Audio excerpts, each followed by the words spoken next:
Just 2 months before Shannon went missing, the babysitter claimed she alerted the governor of Florida. The baby may be in danger. Babysitter Susan Baker alleges Shannon was being abused, shaken, and was around drugs and cigarettes. But that babysitter has also faced abuse allegations in her past.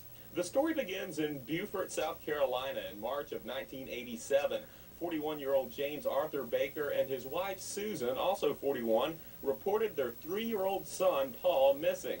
A massive search for the boy turned up nothing. Meanwhile, James and Susan Baker moved out of South Carolina and into rural Washington County, Florida. Authorities were suspicious. Washington County Sheriff's investigators began watching the Baker property closely. South Carolina authorities had received a tip the Bakers had killed their son and dumped the body. Law enforcement says they have a person of interest, but still refuse to name them.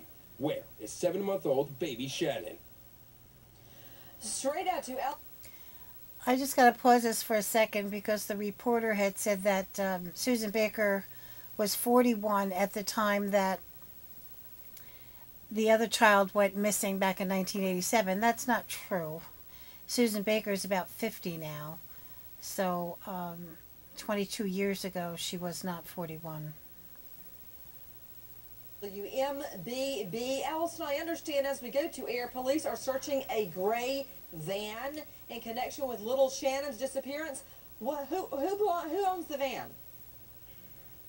The Sheriff's Office and the Florida Department of Law Enforcement are not saying who owns the van. We do know that they do have it at the Sheriff's Office. They are looking for evidence in the van, searching it thoroughly. Neighbors have said that that Susan Baker does drive a gray van, but we do not have that confirmed. We don't know that for sure. Now, Clark Goldband, Susan Baker would be the babysitter? Yes, Nancy. She is the babysitter, and she's been there about 2 months working with the family. Susan Baker, the babysitter, also sending an email to the governor of Florida, Charlie Crist, pleading with him just a few weeks ago to save the child, saying the child is around an abusive household. The child has been shaken by her parents, and also Shannon has also inhaled drugs such as marijuana and smoke from cigarettes when instructed by staff at the hospital not to smoke around the child. Oh, wait a minute, Clark Goldband, this babysitter has problems of her own. She certainly does, Nancy, and they stem all the way back to 1987 when the sitter reported her stepson missing. He was 3 years old, went down for a nap. She says when she returned, the child was gone. Wait a minute, was she returned from where? Well, from the home. It's not exactly clear where she went. She says, allegedly, when she came back from the house, the 3-year-old was gone. As investigators searched all out for the 3-year-old boy, they examined her 6-year-old stepdaughter, and that stepdaughter had welts and broken bones. So this sitter... And she becomes a babysitter in the home where little Shannon disappears, but still, to Allison Walker, that doesn't clear up the discrepancies in the parent's story. They say the baby's asleep in the room with them. They all sleep till 11:30 in the morning. You know, by that time, I've been up at least 5 hours. So they're sacked out 11:30 a.m. and then they find out the baby's missing. Yes, that's true. So they place themselves with the missing child at the time she disappears. Correct, Allison Walker? That's correct. With us tonight, Faye Wood. She is the godmother of the missing child, Shannon. Miss Wood, thank you for being with us. Miss Wood, what can you tell me about the home in which this little girl lived?